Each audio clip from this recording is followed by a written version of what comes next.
کیا ملازمت پر نکاح کیا جا سکتا ہے؟ کیونکہ اس کے متعلق قرآن مقدس کی آیتیں بھی ہمیں ملتی ہے کہ ملازمت پر نکاح کر لیں۔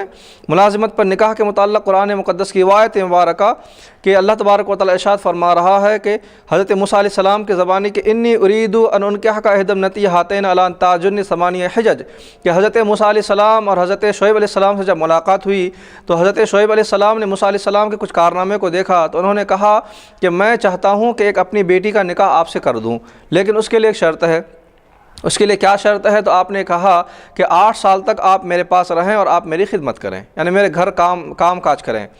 تو آپ نے نکاح کیا لیکن نکاح کرانے کے بعد آپ نے جو مہر کے طور پر جس چیز کو پیش کیا وہ ہے خدمت، کہ 8 سالہ خدمت کے عوض میں آپ کو اپنی بیٹی کا نکاح آپ سے کر رہا ہوں۔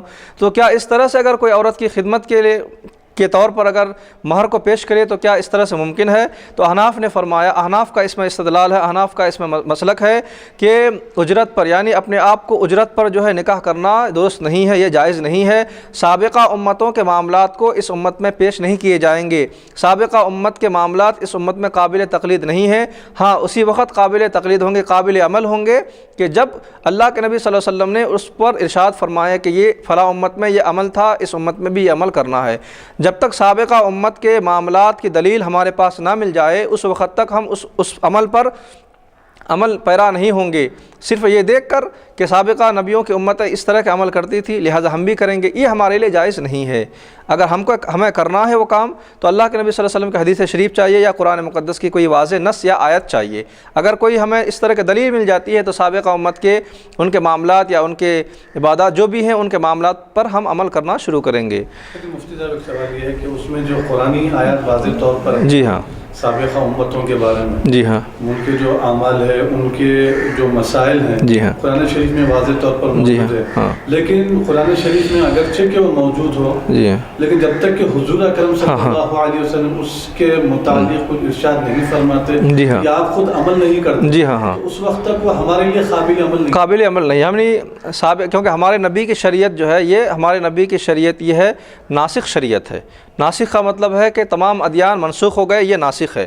یہ ناسخ کا مطلب اس شریعت نے اللہ کے نبی صلی اللہ علیہ وسلم ارشاد فرماتے ہیں کہ اختم بکتابی الکتب، کہ میری کتاب نے تمام کتابوں کو ختم کر دیا، ودینہم مسائل کو ختم کر دیا، میری کتاب آخری کتاب ہے، تمام کتابوں کے معاملات کو انہوں نے ختم کیا۔ وَأَخْتِمُ بِشَرِيعَةِ الشَّرَائِعِ، میری شریعت نے تمام شریعتوں کو ختم کیا ہے۔ وَأَخْتِمُ بِدِينِ وَجَمِيعِ الْأَدْيَانِ، کہ تمام دینوں کو میرے دین نے ختم کیا ہے۔ تو اس طرح سے یہ بات واضح ہے کہ جب تک کہ حضور پاک صلی اللہ علیہ وسلم سابقہ امت کے احوال کو کرنے کا حکم نہ دیں اس وقت تک یہ معاملات نہیں کیے جائیں گے۔ تو وضاحت چاہیے۔ تو جو لوگ مہر کو اس پر اجرت پر مقرر کرتے ہیں تو ان کے لیے استدلال ہے، لیکن احناف نے کہا ہے کہ اس طرح کے اجرت پر نکاح نہیں کیا جا سکتا ہے۔ جیسا کہ حضور پاک صلی اللہ علیہ وسلم کے سامنے ایک صحابی رسول تشریف لائے اور انہوں نے ایک عورت بھی اس مقام پر آئی اور انہوں نے کہا یا رسول اللہ صلی اللہ علیہ وسلم میں چاہتی ہوں کہ آپ سے نکاح کروں، جسے بدایت المجتہد میں فقہ حنفی کی فقہ مالکیہ کے مشہور معروف کتاب بدایت المجتہد میں اس حدیث شریف کو بیان کیا گیا کہ ایک عورت آئی اور کہنے لگی یا رسول اللہ صلی اللہ علیہ وسلم میں نے اپنے آپ کو آپ کے حوالے کیا۔ تو اللہ کے نبی صلی اللہ علیہ وسلم خاموش تھے۔ ایک شخص اٹھے کہنے لگے یا رسول اللہ صلی اللہ علیہ وسلم اگر آپ کو ان کی ضرورت نہیں ہے تو آپ میرے حوالے کر دیں، مجھ سے نکاح فرما دیں۔ تو حضور نے فرمایا کہ مہر دینے کے لیے کیا تمہارے پاس کوئی چیز ہے؟ مہر دینے کے لیے کوئی شے ہے؟ تو انہوں نے کہا یا رسول اللہ صرف میرے پاس میرا لباس ہے۔ تو حضور نے فرمایا کہ اگر تم اپنا لباس دے دو گے تو پھر ننگے رہو گے، پھر کیا ہوگا؟ تو لہذا التمس ولو بخاتم حدید، ایک انگوٹھی کچھ تلاش کرو اگرچہ کہ لوہے کی انگوٹھی ہی کیوں نہ ہو، لوہے کی انگوٹھی کیوں نہ ہو۔ امام شافعی اور امام احمد بن حنبل کا استدلال بتا رہا ہوں میں اس سے۔ انہوں نے کہا کہ اللہ کے نبی صلی اللہ علیہ وسلم نے فرمایا کہ تم ایک انگوٹھی کو تلاش کرو، تو اس کے بعد انہوں نے تلاش کیا، اس پر ان کی نکاح ہوا۔ پھر آپ صلی اللہ علیہ وسلم نے فرمایا اسی موقع پہ کیا تمہیں قرآن مقدس کی کچھ آیتیں یاد ہیں؟ تو انہوں نے کہا کہ ہاں مجھے قرآن مقدس کی کچھ آیتیں یاد ہیں۔ تو حضور نے فرمایا کہ تمہارے لیے نکاح کو حلال کیا جا رہا ہے، لیکن شرط ہے کہ مہر کے طور پر لڑکی کو قرآن مقدس سکھا دو۔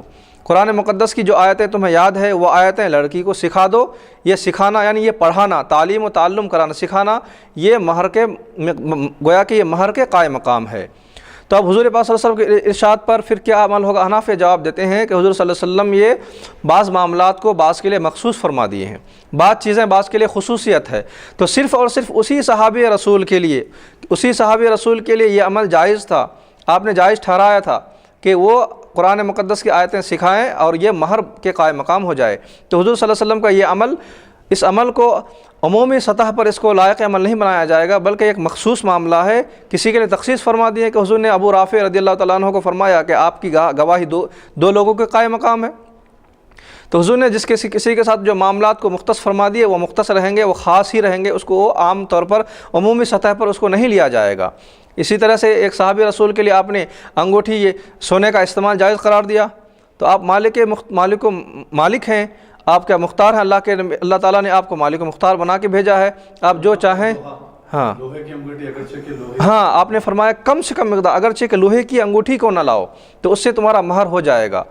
تو اس مقام پر شافعی فرماتے ہیں کہ کم سے کم کی مقدار میں کچھ ہے ہی نہیں، لوہے کی انگوٹھی ایک معمولی شے ہے، جبکہ لوہا احناف کے بعد غالباً جائز نہیں ہے۔ ہاں لوہے کی انگوٹھی ایک مطلب مثال ہے، یہ ایک مثال ہے، پر حقیقی معنی میں کچھ یہ الفاظ حقیقی معنی میں نہیں لیے جاتے ہیں، یہ چاہے بعض الفاظ قرآن کے بعد الفاظ حدیث کے حقیقی معنی میں نہیں لیے جاتے ہیں۔ مثال کے طور پر وَمَكَرُوا وَمَكَرَ اللَّهُ وَاللَّهُ خَيْرُ الْمَاكِرِينَ، کفار نے مکر کیا، دھوکہ کیا، وَمَكَرَ اللَّهُ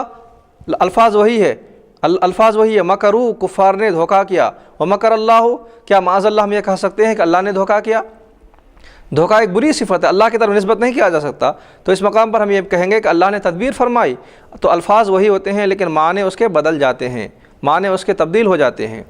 تو اگر تو الفاظ اس مقام پر جو وہ لفظ ہے، وہ لفظ اپنے حقیقی معنوں میں نہیں ہے بلکہ وہ اپنے مجازی معنوں میں ہے، کم سے کم کی مقدار کو اس مقام پر ذکر کرنا ہے۔